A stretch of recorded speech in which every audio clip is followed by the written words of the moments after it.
उन्होंने कहा कि 46 एसडीएम में 56 यादव एसडीएम थे। अध्यक्ष महोदय, स्लिप ऑफ टंग हुआ था। अरे अध्यक्ष महोदय, वो वीडियो ऑनलाइन है, ये मैं नहीं कह रहा हूं, वीडियो ऑनलाइन है। आज हम कुछ कहना चाहें वो नहीं हो सकता। अध्यक्ष महोदय,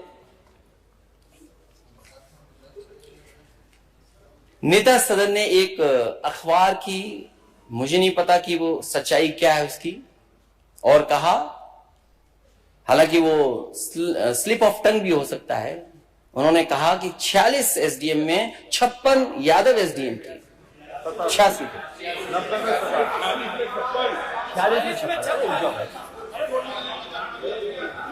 अध्यक्ष महोदय,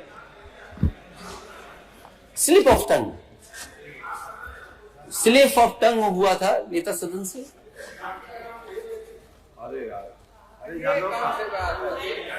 अध्यक्ष महोदय,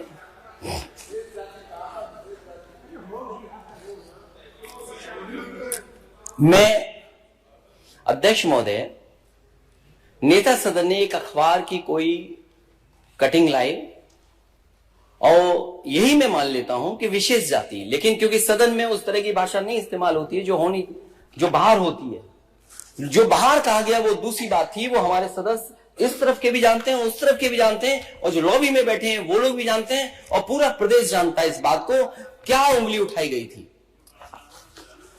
अध्यक्ष महोदय, मैंने उम्मीद की थी कि नेता सदन की तरफ से वो टेबल कर देते सूची, लेकिन अध्यक्ष महोदय अभी तक टेबल नहीं की गई है सूची। और अगर टेबल हो जाए सूची तो कम से कम ये सदन और पूरा प्रदेश जान ले कि आखिरकार क्या उस समय किया गया था। जो एसडीएम की भर्ती में कौन कितनी बिरादरी के थे। अध्यक्ष महोदय, जो मेरी जानकारी के हिसाब से है, हालांकि जातियां आप नहीं पढ़ सकते, अगर आप अनुमति दें तो मैं पढ़ सकता हूं। कोई जरूरी ना हो तो ना पढ़िए। हाँ जी अध्यक्ष महोदय, आवश्यक नहीं हो तो मत पढ़िए।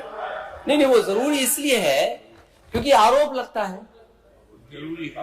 और क्योंकि उन्होंने अपनी बात को सच करने के लिए, साबित करने के लिए, हमारे विपक्ष के साथी, सत्ता में मानू विपक्ष में मानू आपको, विपक्ष में खड़ा होऊंगा तो बताऊंगा कि सत्ता में हूं कि विपक्ष में। 2011 में ये हमारे जो माननीय सदस्य हैं ये घूमते रहते हैं।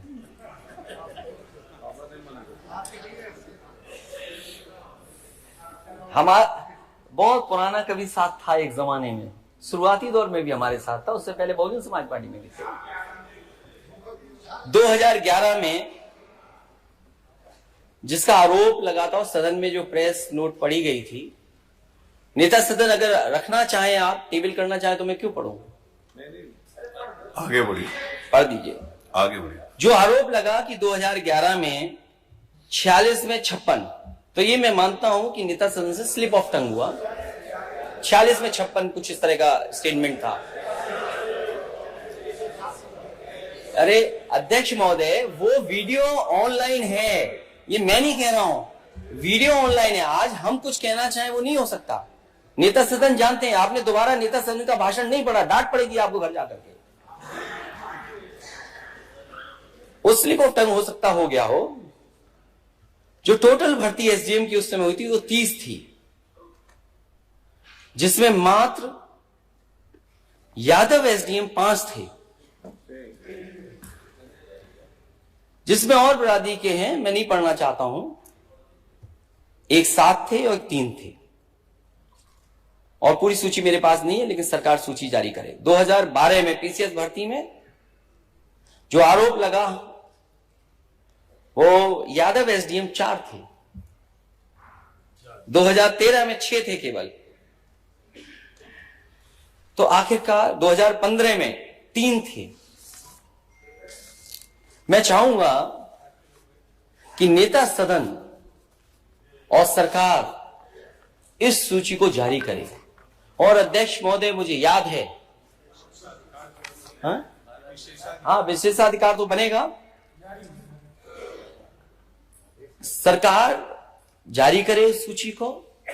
इसीलिए हम सब लोग, और आपके हित में भी है, समाज के हित में भी है, कि जाति जनगणना होनी चाहिए और जाति के हिसाब से, आबादी के हिसाब से उन्हें हक और सम्मान मिलना चाहिए। यही बाबा साहब भीमराव अम्बेडकर जी का सपना था, यही संविधान का सपना है, यही डॉक्टर राममनोहर लोहिया जी का सपना था, यही नेताजी का सपना था और संघर्ष था, और यही सबका साथ सबका विकास है, यही राम राज्य, यही समाजवाद है कि जाति जनगणना होनी चाहिए। और अध्यक्ष महोदय, इस सरकार ने पिछड़ों को अपमानित करने के लिए जनगणना कराई थी कि क्लास 3, क्लास 4 में कितने कर्मचारी हैं। मैं उस समय सदन में नहीं था, हमारे विपक्ष के लोग जानते होंगे, और अध्यक्ष जी, सरकार के पास वो रिपोर्ट है। जिस तरह से और प्रदेशों में हो रहा है अध्यक्ष महोदय, अगर गणना हो रही, जाति जनगणना हो रही, हर स्तर पे हो रही है, तो ये सरकार उस आंकड़े से भागती क्यों है? उस आंकड़े को सामने रखे।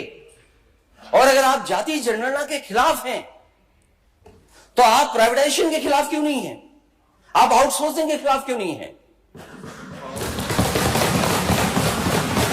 अगर आप अध्यक्ष महोदय, सरकार जाति जनगणना के खिलाफ है कि जातिवादी फैला रही व्यवस्था, तो आउटसोर्स व्यवस्था भी खत्म होनी चाहिए।